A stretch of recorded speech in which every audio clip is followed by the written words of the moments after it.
Sine theta সমান হচ্ছে sine x সমান হচ্ছে 5^x প্লাস 5^-x সমীকরণের বাস্তব বীজের সংখ্যা।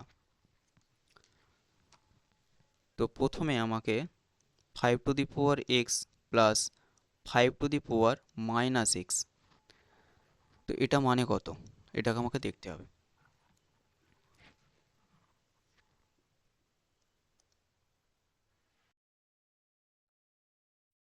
ওইটাকে আমি আগের মতো অঙ্ক করেই লিখতে পারি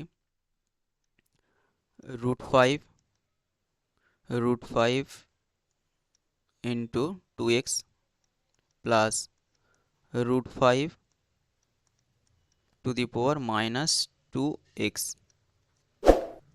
তাহলে এটাকে আমরা যদি ফর্মুলা ইউজ করি তাহলে কি পাবো, √5x মাইনাস √5^-x তার whole square plus 2 into √5^x into √5^-x।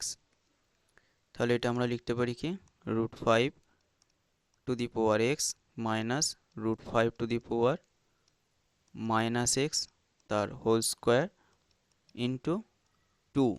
আর এটাকে আমরা কি লিখতে পারি, এটা মানে কি √5^x ইন্টু √5^-x।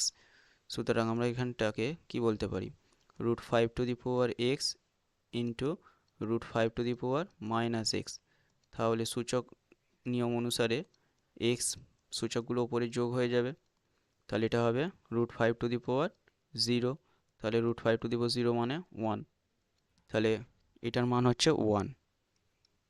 তাহলে আমরা এটা যেহেতু গ্রেটার ইকুয়াল 0, সুতরাং এটাকে আমরা লিখতে পারি 2-এর থেকে বড় অথবা সমান, কারণ হচ্ছে √5^x মাইনাস √5^-x তার হোল স্কোয়ার, এটা অলওয়েজ গ্রেটার ইকুয়াল 0। সুতরাং আমরা দেখতে পাচ্ছি কি 5^x প্লাস 5^-x এটা greater equal 0 for all x মানে বিলংস টু r, মানে সমস্ত বাস্তব সংখ্যার জন্য এই অংশটা গ্রেটার ইকুয়াল 2। সুতরাং সাইন এক্স সমান এটা আমরা জানি সাইনের হচ্ছে রেঞ্জ, সাইন ফাংশনের রেঞ্জ হচ্ছে -1 থেকে বড় অথবা সমান এবং 1 থেকে ছোট অথবা সমান। সুতরাং কোনো এক্সের ভ্যালুর জন্যই সাইন এক্সের মান 2-এর থেকে বড় হতে পারে না, কোনো এক্সের জন্যই।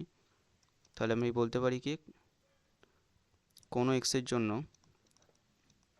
কোনো এক্স বিলংস টু আর এর জন্য, কোনো এক্স বিলংস টু আর এর জন্য সাইন এক্সের মান 2-এর থেকে বড় হতে পারে না,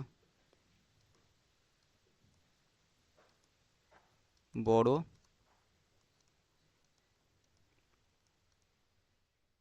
অথবা সমান হতে পারে না। সুতরাং এই ইকুয়েশনটা যেহেতু হতে পারে না, সুতরাং এই ইকুয়েশনের কোনো বাস্তব বীজ নেই। তাহলে কোনো এক্সের জন্য এই ইকুয়েশন স্যাটিসফাই হবে না, সুতরাং এর কোনো বাস্তব বীজ নেই, অর্থাৎ বাস্তব বীজের সংখ্যা 0।